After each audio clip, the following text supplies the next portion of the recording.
Salut! Bon, quelle vidéo nous allons faire aujourd'hui? Je me demande bien. Bon, j'ai pas duré le suspense, comme vous l'avez vu dans le titre, aujourd'hui nous allons faire une nouvelle interview. Mais de qui il s'agit? Il s'agit d'une jeune illustratrice que vous avez sûrement dû voir soit sur TikTok, soit sur Instagram. Je vous prie d'accueillir pour cette nouvelle interview Edwige pour cette nouvelle interview. Alors, comme habituellement, nous allons poser 10 questions, elle va y répondre. Vous connaissez le principe, c'est toujours la même chose.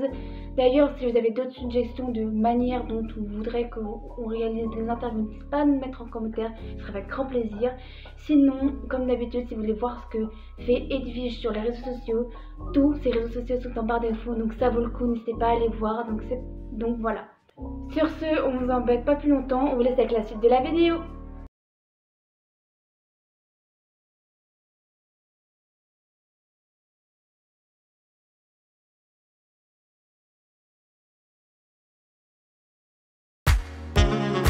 Première question, décris-toi pour ceux qui ne te connaissent pas. Bonjour, donc je suis Edwige du compte Instagram Edwige Ideas. Donc je suis une artiste, j'aimerais ça comme ça, artiste française et créatrice. J'ai 18 ans, donc j'ai aussi un compte TikTok, aussi des vidéos YouTube, mais j'en parle pas trop parce que la plupart de mes comptes sont en anglais.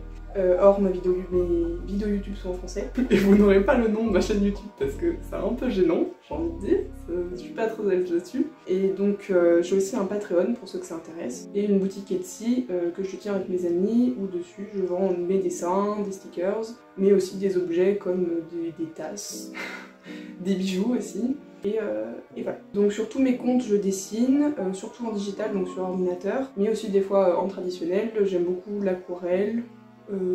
Tout en fait, et voilà, tous les médiums possibles, j'aime bien découvrir d'autres médiums aussi, et voilà. Et hors de tout ça, je suis étudiante en DNMAD espace, donc en architecture d'intérieur, même si on va pas se mentir, c'est pas ma passion principale. Ma passion principale c'est le dessin, mais voilà. Deuxième question, est-ce que tu as toujours eu cette passion ou est-ce que tu en avais d'autres? Depuis combien de temps tu as cette passion d'ailleurs? Alors je n'ai pas toujours eu cette passion de dessiner à proprement parler, mais j'ai toujours eu la passion de créer et la création en général. Quand j'étais petite, je fabriquais beaucoup d'objets à la main. Et l'anecdote marrante, c'est que j'ai découvert c'est ma mère qui a découvert ma formation actuelle en lisant Télérama, donc le DNMAD. Et donc en créant et en faisant tout ça, je voulais du coup m'orienter dans quelque chose d'artistique et donc un métier de la création. Donc principalement un métier du design. Donc autant design d'espace que design produit. Design produit c'est la création d'objets et design d'espace c'est la création d'espace on va dire. Enfin du coup l'architecture d'intérieur, donc je vais aménager des pièces et tout ça. Et du coup en cherchant quoi faire après mon brevet, on a appris l'existence du bac STD2A, donc un bac artistique. Donc je voulais à la base faire ce bac là, sauf qu'on m'a dit que j'avais des bonnes notes et que donc ce serait dommage de gaspiller mon potentiel. Et donc on m'a dit de faire un bac général au cas où je voudrais changer d'idée d'orientation et que le bac général m'ouvrait plus de portes. Au final, actuellement j'aurais préféré faire un bac STD2A, mais tranquille. Mais on m'a quand même conseillé de suivre une routine qui conseille fortement en STD2A, c'est-à-dire de dessiner très régulièrement. Genre vraiment dessiner tout le temps. Quand tu peux dessiner, tu as tout le temps un carnet sur toi, tu dessines. Et donc c'est comme ça que j'ai commencé à dessiner et que depuis je me suis jamais arrêtée. Troisième question, qui te motive le plus au quotidien et avec qui tu rêverais de collaborer quoi? Quel serait ton plus grand rêve quoi?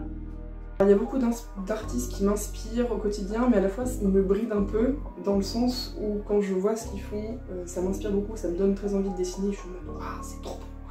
Et sauf qu'en fait, à la fois ça me bride dans le sens où je vois ça et je suis en mode bah c'est un niveau que j'arriverai jamais à atteindre, donc à la fois ça me décourage, donc c'est assez bizarre. Mais je dirais quand même que la plupart des artistes que je suis sur Instagram m'inspirent pour la plupart. Et du coup ça donne aussi envie, même si tu vois que c'est un niveau que tu n'atteindras jamais, tu peux en tout cas essayer de t'améliorer. Et du coup je citerai ces artistes dans une autre question qui est à la fin de la vidéo, donc restez jusque là. Sinon au quotidien, hors les personnes que je suis sur les réseaux, je dirais que tout mon cercle proche, mes amis et mon copain principalement, m'encouragent à dessiner dans le sens où dès que je fais un dessin, ils me disent qu'il est trop beau et que c'est incroyable, et du coup forcément ça m'encourage et c'est ça qui me motive au quotidien quoi. Et ensuite, hors les artistes que je suis sur Instagram, hors ces artistes-là, ce qui m'inspire le plus, je dirais que c'est Pinterest. Alors, on va pas se mentir, c'est une grande source d'inspiration pour beaucoup, où je trouve beaucoup de références et de modèles. Et aussi sur Instagram, je suis beaucoup de comptes d'artistes K-pop, parce que c'est de la musique que j'aime bien écouter, mais surtout parce que je trouve qu'ils font des photos qui sont très inspirantes, qui servent souvent de modèle pour mes dessins, parce qu'ils ont des poses, je sais pas, j'aime bien leurs poses et les fonds qu'il y a derrière eux, enfin, je trouve que c'est assez inspirant. Et voilà. Je sais pas, je trouve ça inspirant. Allez voir des comptes de K-pop, vous verrez, c'est plutôt esthétique, et voilà. Et sinon, après, je m'inspire de ce que je vois dehors. Ça peut être, j'en sais rien, un bâtiment, je vois un arbre et l'arbre, je sais pas, il me fait penser à un truc. Ou alors, c'est surtout des personnes que je croise dans la rue, et je suis en mode, waouh, lui il a un style, j'ai envie de le dessiner, et quand je vais le dessiner, ça va me donner une idée de dessin, genre de vrai dessin fini. Donc globalement, je prends mon inspiration un peu partout. Et enfin, avec qui je rêverais de collaborer? Avec des artistes avec qui je ne collaborerai jamais. Parce que ils sont beaucoup trop au-dessus. C'est Sam Knows Art sur Instagram, aussi sur YouTube, il fait aussi des vidéos YouTube. Et Lotus Bubble, où je trouve vraiment qu'ils ont un style vraiment incroyable. Ça a l'air hyper facile quand tu regardes leurs dessins, t'as l'impression qu'il n'y a que 3 traits, et sauf que ça fait un truc de ouf. Quatrième question, est-ce que tu as un rituel à chaque fois que tu partages ta passion sur les réseaux sociaux ou à chaque fois que tu la réalises? Alors à chaque fois que je dessine, mon rituel c'est principalement d'écouter de la musique ou alors de regarder un film si j'en ai marre d'écouter de la musique et aussi de manger en même temps que dessiner, ce qui n'est pas vraiment improductif de manger et d'écouter de la musique en même temps que dessiner, c'est-à-dire que tu es tout le temps déconcentré, mais à la fois ça me permet de, quand je suis énervée sur un dessin qui est trop compliqué, ça me permet de me calmer, j'écoute une petite musique et hop on est reparti. Sinon, le réflexe que j'ai à chaque fois que je fais un dessin sur mon ordinateur, c'est que j'enregistre un timelapse, parce que je dessine sur Clip Studio Paint Pro, et donc il y a une fonction pour automatiquement enregistrer un timelapse, donc je le fais juste au début du dessin, et je l'enregistre à la fin du dessin, et puis voilà, ça se fait tout seul. Pour ensuite du coup mettre le timelapse sur Patreon, et de temps en temps je filme un tuto en même temps que dessiner, que je poste sur YouTube, mais c'est assez rare, parce que je poste vraiment pas beaucoup sur YouTube.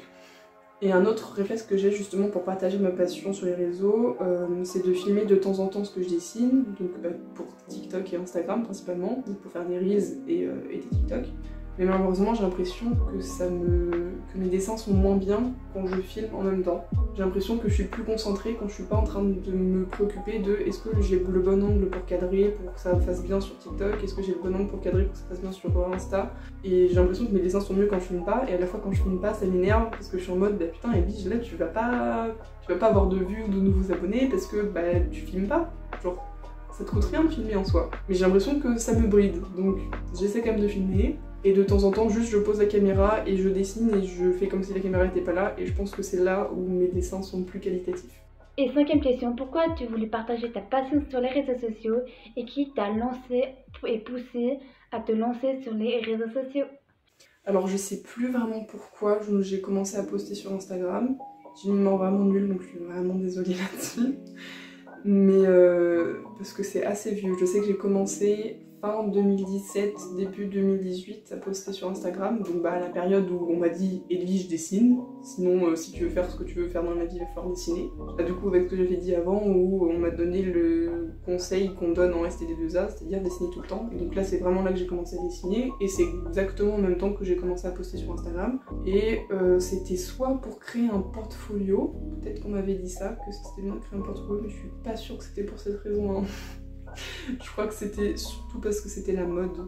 Et en gros, je pense aussi que j'avais mon compte perso, donc je postais des photos de vacances, et où je voulais pas que ça se mélange avec mes photos de dessin, et donc c'est pour ça que j'ai créé un autre compte. Et vu que tout le monde postait tout le temps, moi du haut de mes 13 ans, j'ai voulu faire pareil. Voilà. Au début, je faisais juste ça pour partager, mais je pense que je suis vite tombée dans l'engrenage dans lequel je suis toujours aujourd'hui, on va pas se mentir, c'est que je voulais avoir des likes. Aujourd'hui je veux pas spécialement avoir des likes, mais ni percer en soi. À l'époque c'est plutôt ce que je voulais, genre en mode ouais regardez-moi, eh oh je suis là. Si je pouvais plus tard vivre de ma passion du dessin, ce serait incroyable. Mais j'ai pas du tout pris la bonne formation pour, on est bien d'accord. As-tu des projets dans tes réseaux sociaux ou dans ta passion? Et si oui, pourrais-tu nous dire lesquels?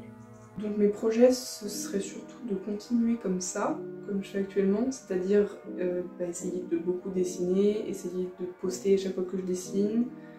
Donc voilà, genre dessiner, créer, filmer, poster. Et continuer dans le but, et continuer à alimenter mes réseaux dans le but d'avoir vraiment plein de passionnés de dessin qui viennent et qui découvrent ce que je fais. Et mon objectif vraiment final, comme je dis, ce serait de vivre de ma passion, et donc pour ça, pouvoir avoir des sous qui viennent de ma passion. Donc surtout avec Etsy et avec Patreon, et peut-être des commandes de dessin. J'en ai déjà eu quelques-unes, mais c'est clairement pas ça qui va me faire payer mon loyer de ce magnifique appartement. Non, non. Donc ouais, ce serait un objectif à long terme de pouvoir vivre du dessin, mais honnêtement, je ne pense pas que ça va se faire, vu la formation que je fais actuellement. Quel conseil tu donnerais à un artiste ou une artiste qui voudrait débuter dans le dessin? Alors ça, c'est un conseil que j'aurais aimé qu'on me donne directement. Continue, je parle directement à ceux qui commencent en dessin, continue de dessiner. Si c'est ce que tu aimes faire, continue de dessiner, vraiment. Dessine, dessine, dessine encore, essaie plein de trucs, essaie différents médiums, essaie différents styles, essaie différentes méthodes, essaie différents modèles, plein de choses. Tu dessines des voitures et le lendemain tu fais de l'abstraction, le jour d'après tu essaies la gouache et le jour d'après tu essaies le digital art. Tu fais plein de trucs et tu vas voir, tu vas t'améliorer, mais dis-toi que chaque dessin que tu fais te permet de t'améliorer, genre vraiment je te jure que c'est vrai. Tu t'en rends pas compte, mais si en un mois tu dessines tous les jours, tu verras que le dessin à la fin du mois est vraiment plus incroyable que le dessin au début du mois. Genre vraiment c'est assez fou. Et moi j'ai tout le temps l'impression de ne pas m'améliorer, sauf que quand je regarde mes posts Instagram d'il y a 3 mois, je suis en mode, si, là, Edwige, quand même, là, les proportions, elles sont mieux, là, les lumières, elles sont mieux, il y a plus de contraste, il y a plus de ça, et en fait, si, continue de dessiner, et tu verras qu'au bout d'un laps de temps, tu pourras revoir tes dessins que tu as fait en arrière, et tu verras que, franchement, tu t'es amélioré. Et surtout, le principal, je dirais, c'est qu'il faut que dessiner te fasse plaisir. C'est-à-dire que quand je me force à dessiner pour filmer un TikTok, oui, je fais ça des fois, c'est affreux, je conseille pas, c'est non, ne fais pas ça, juste, ça n'apporte rien. Tout simplement parce que en fait au final le dessin il est bof, je l'aime pas, je suis pas fière de moi, je le trouve dégueu et je me trouve nulle et je passe une mauvaise journée, de 1, sur le plan personnel. Sur le plan, j'ai filmé un TikTok, les gens en fait ils le voient que le dessin il est pas ouf. Ils voient que il a pas pris du plaisir. C'est assez bizarre hein, mais je trouve vraiment que même si tu le dis pas, même si tu mets la même description qu'un autre dessin, même si tu prends les mêmes photos, ça se voit dans ton dessin qu'il n'y a pas eu autant de passion. Alors mon plus grand conseil ce serait fais ce qui te plaît et aime ce que tu fais.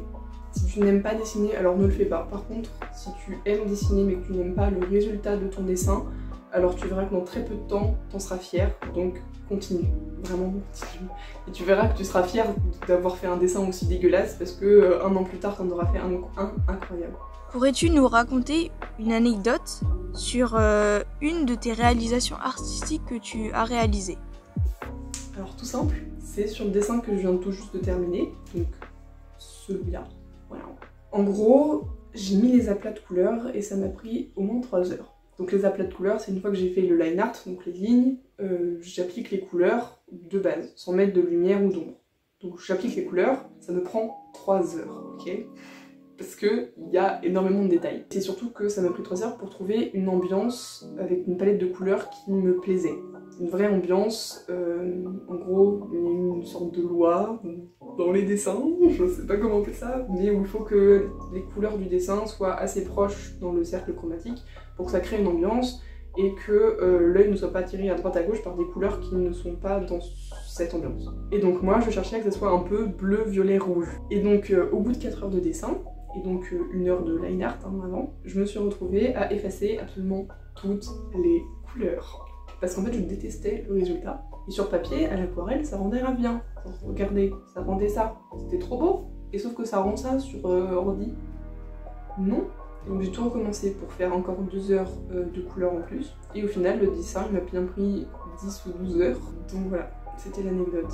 En gros, mon dernier dessin, j'ai supprimé 3 heures de travail parce que les couleurs ne me plaisaient pas. Voilà. Que préfères-tu dans ta passion et comment te verrais-tu dans 10 ans avec ta passion? Alors ce que je préfère dans le dessin, je pense, c'est le moment où je fais le croquis sur papier. Je trouve que c'est je trouve ça reposant et relaxant. Et après en digital, je dirais que c'est quand tu mets les lumières. C'est trop satisfaisant. Et du coup, dans 10 ans, je sais pas si je dois répondre en étant réaliste ou idéaliste. Parce que j'aimerais dans 10 ans, bien sûr, si je suis idéaliste, j'aimerais pouvoir vivre de ma passion du dessin, faire des collabs, des commandes, etc. comme je voulais. Sauf que si je suis réaliste, je dirais que dans 10 ans, je serai architecte d'intérieur à mon compte et que je serai pas aussi épanouie que si je vivais du dessin. C'est horrible de dire ça, hein, je sais, mais je crois que c'est vrai, genre j'ai pris une voie d'orientation pour m'assurer un salaire, et je sais que je l'aurai mon salaire, parce que c'est plutôt rare de vivre du dessin. Du coup, j'ai préféré prendre une voie où je suis sûre de pouvoir payer mon loyer. Mais à la fois, je sais que je continuerai quand même le dessin. Mon rêve, ce serait de pouvoir payer mon loyer avec le dessin. Et si je suis réaliste, du coup, dans 10 ans, je serai architecte intérieur et je continuerai bien sûr de poster sur Instagram, j'espère. Et de dessiner surtout. Continuer à dessiner, c'est hyper important. Aurais-tu des suggestions de comptes Instagram, comptes TikTok, comptes YouTube, ou encore des livres, des musiques, etc. en rapport avec ta passion? Alors ce sera surtout des comptes Insta. Je pense qu'on va les mettre tous là, parce qu'ils sont beaucoup et ils sont incroyables. Genre vraiment, je me permets plein d'images de ce qu'ils font, de ce qu'ils dessinent.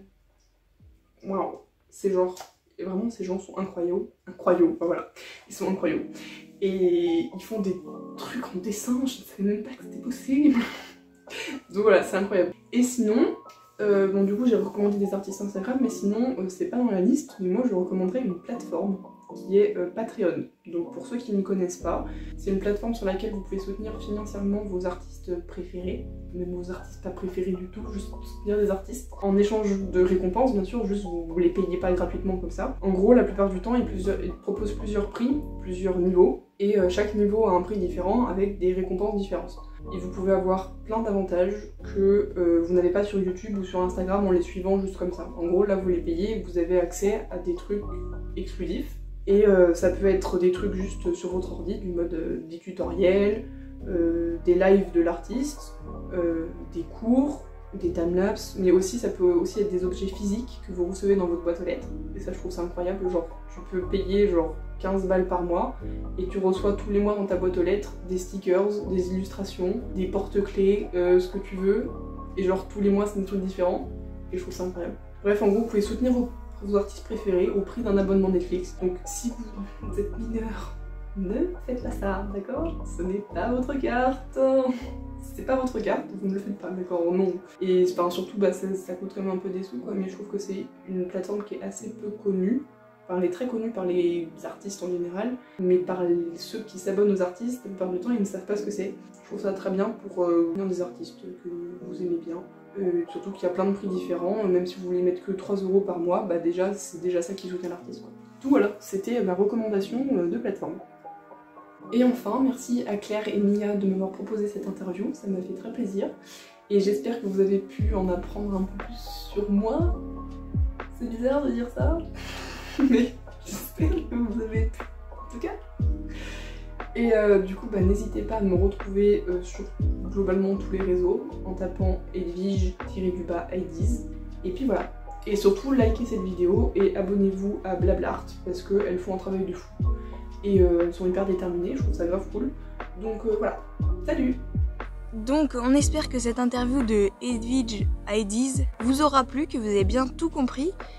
Si vous avez des questions à lui poser, n'hésitez pas dans les commentaires ou bien allez lui poser sur son compte Instagram qui est en description évidemment, ceux de Blablart aussi. Voilà, donc sur ce, on se retrouve pour une prochaine vidéo. Salut!